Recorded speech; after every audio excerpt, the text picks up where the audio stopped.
Hey, what's up everyone, and welcome back to another Figma review. I'm going to be looking at the second Figma release from the anime series Sword Art Online, Figma 178 Asuna. And if you haven't seen my Figma Kirito review, check that one out here. As usual, the packaging looks great, this time in an orange that complements the Asuna figure, and there's an image on each surface of the box, so you'll know what figure it is from every angle for when you add it to your growing pile of Figmas. The back of the box shows some poses you can pull off with this figure, as well as showing the extra faces and accessories that are included in the box. Now let's bust this open and check it out. The inner backing section of the box has this removable section for using with a DI stage. Inside the plastic packaging here we can see the figure itself with the default face and two extra faces. Two rapiers with their scabbards, the lambent light and the silvaric rapier. And in the bottom is the base and the alternate hands. And lastly in the back we have the attack effect parts, which look awesome. The matte clear green color looks amazing. So let's take everything out and have a quick look. First up we have the figure itself, the lambent light and its removable scabbard, the silvaric rapier, also removable from its scabbard, the two alternate faces.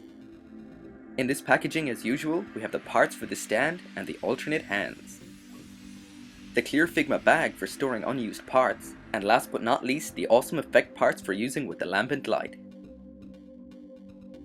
And as well as all that, we have the instructions with the list of included parts and the instructions on attaching the scabbards to the figure and attaching the effect parts to the lambent light. The figure itself looks fantastic. The color is absolutely great. The whites are white, the reds are vivid, and the skin tones are spot on. And there is some very fine detail on the armor. The sculpt is amazing and the paint looks great. Max Factory delivers again, as usual. One of the most impressive aspects of this figure is the hair. The sculpt is perfect and it also has a point of articulation so it can move around. You can see the joint, but that's no real big deal. The detail on the face is top notch, as you would expect with a Figma. The minor detailing on the armor is amazing and definitely worth pointing out. As I've mentioned over and over again, this Figma looks amazing and makes the Kirito look quite plain in comparison. Onto the accessories, and for faces, first up we have this, which is an inflated cheeked giving out expression, more than likely directed at Kirito. Next up is an expression of disdain, which can be used for the attacking poses. And last up is the default face, which is a standard happy expression.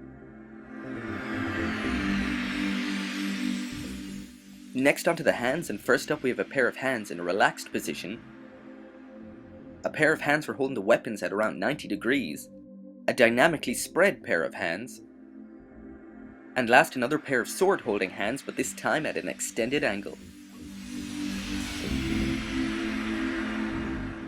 Finally onto the weapons, and first up we have the lambent light. And like with Kirito's swords, this has a fully functional scabbard, so it can be fully inserted or removed. The detailing here on this sword looks great. Next is the silvaric rapier, and this can also be removed from the scabbard, and has some nice detailing on the guard. Next are the clear green effect parts for the lambent light. This bluer section is removable and for attaching it to the sword. This is definitely one cool accessory. Next, a look at all the face options with this figure.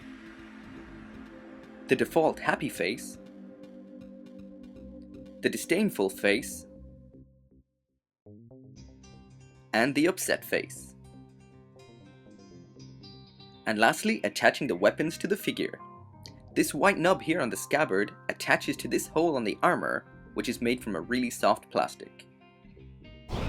Now moving on to the articulation. Head movement to the front and to the rear, and thanks to that joint in the hair, the movement doesn't get blocked.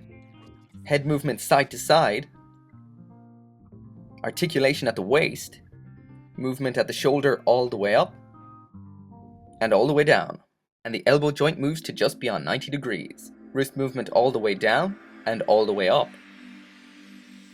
Articulation at the hips. And just like with Kirito, some awesome articulation in the coat. A nice range of motion at the knee.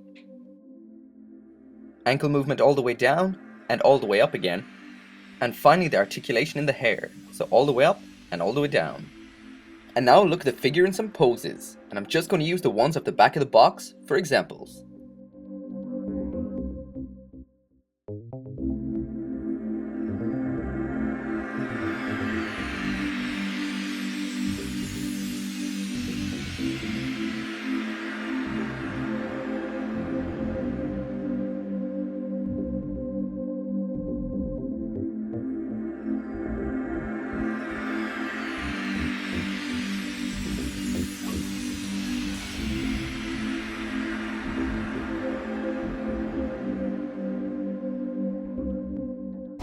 The quality of this figure is outstanding. The sculpt is perfect, the paint and minor detailing is amazing, all the joints are good and strong, and there's no danger of sagging limbs or it falling out of a pose.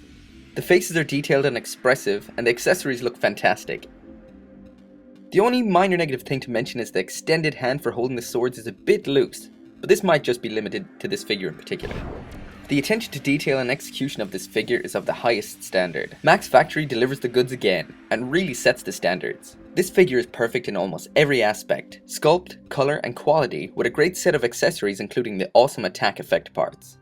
Whether you're a Sword Art Online fan or not, I would highly recommend this figure just for the quality alone. But if you are a fan, this is definitely a must-have figure. So thank you very much for watching, and come back again for some more Figma reviews.